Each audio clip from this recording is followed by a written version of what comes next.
అరే జగన్మోహన్ రెడ్డి త్వరలో జైలుకి వెళ్తారన్నారు. జగన్మోహన్ రెడ్డి జైలుకి వెళ్తే పార్టీ బాధ్యత నాయకత్వాన్ని భారతిరెడ్డి గారు లీడ్ చేయగలరా? నిజంగా జగన్ జైలుకి వెళ్తారా?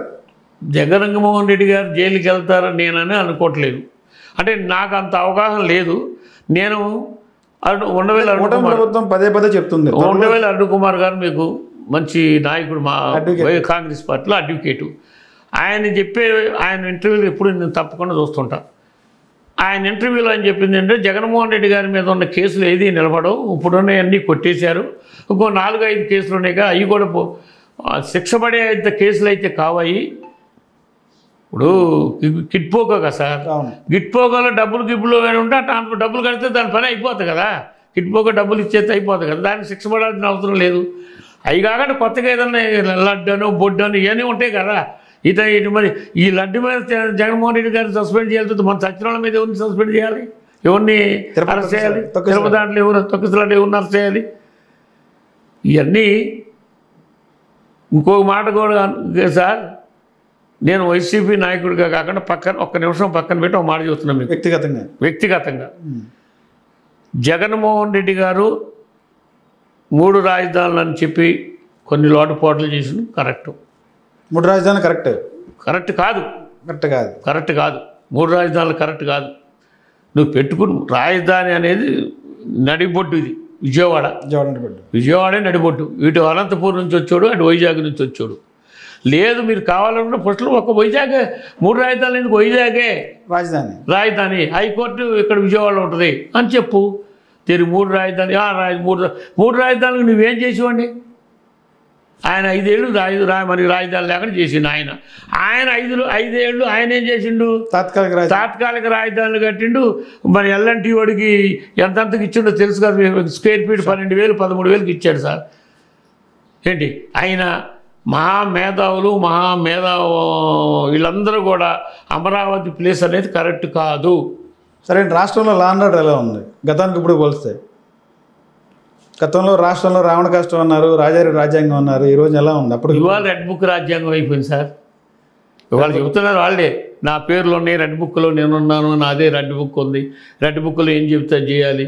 ఇప్పుడు మీ డీజీపీ గారు ఇప్పుడు కొత్త డీజీపీ రావాలా, ఈ మంత్రికి రావాలి. దానికి పాత డీజీపీ గారు ఏమంటుండంటే, ద్వారకా తిరుమలరావు గారు, పేపర్లో చూశాను నేనైతే, మన పేపర్లో చూశాను. ద్వారకా తిరుమల నేను రెడ్ బుక్ ఆచరణలో పవన్ కళ్యాణ్ ఇది లోకేష్ గారికి రెడ్ బుక్ ఫాలో అయ్యి మొత్తం పనిచేశాను, నాకు ఇంకొక సంవత్సరం పాటు ఎక్స్టెన్షన్ ఇవ్వమని అడుగుతున్నా ఆయన. ఇంకొక ఆయన హరీష్ గుప్తా గారు, నేను అంతకంటే గొప్పవాడిని, మీరు నాకు ఇస్తే మీరు ఏం చెప్తారు చేస్తానన్నాడు.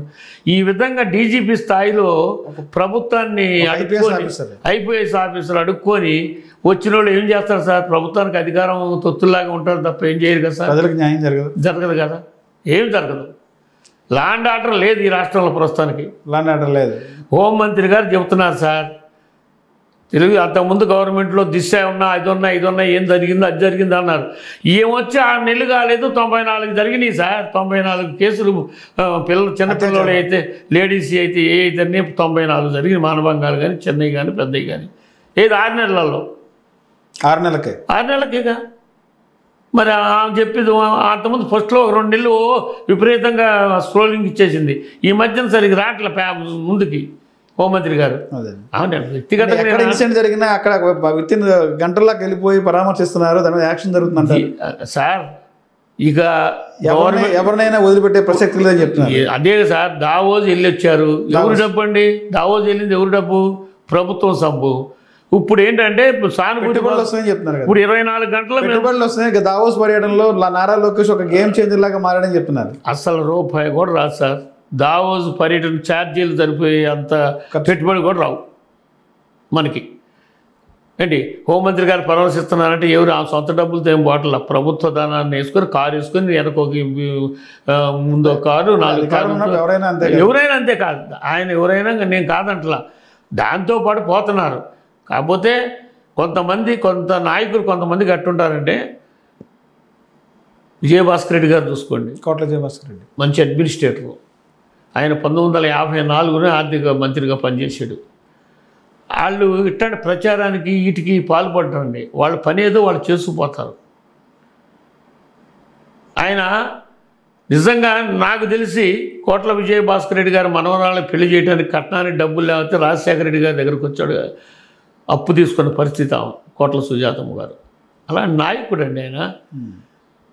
అట్లాగే కమ్యూనిస్టుల్లో ఉన్నారు. ఇవాళ ప్రభుత్వంలో వైఎస్ఆర్సీపీ మా వాళ్ళు పెట్టుబడిదారీ వ్యవస్థలే, తెలుగుదేశం వాళ్ళు పెట్టుబడిదారీ వ్యవస్థలే.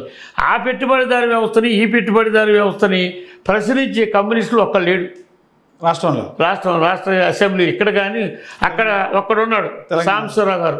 ఆయన ఒక్కడ మీరు అసెంబ్లీ చూస్తుంటే చూడండి, ఆయన సబ్జెక్ట్ మీద ఆయన ఇచ్చిన సందర్భం వరకు 2 పార్టీలతో పల్లెకుండా చక్కగా మాట్లాడుతున్నాడు. ఇక్కడ అది లేదు, అసలు ఎవడు మాట్లాడేవాడు లేడు సార్. ప్రజల ఉనికి కొలుపు. కమ్యూనిస్టులు పాపం నిజంగా అసెంబ్లీలో 2-3 ఎమ్మెల్యేలు కమ్యూనిస్టులు ఉండాలి సార్. ఉంటేనే ఆ సభలో హుందాతనం వస్తుందని నా ఉద్దేశం. లేకపోతే అడిగోళ్ళు వీడి పెట్టుబడిదారు వేస్తే వాడి పెట్టుబడిదారు వేస్తే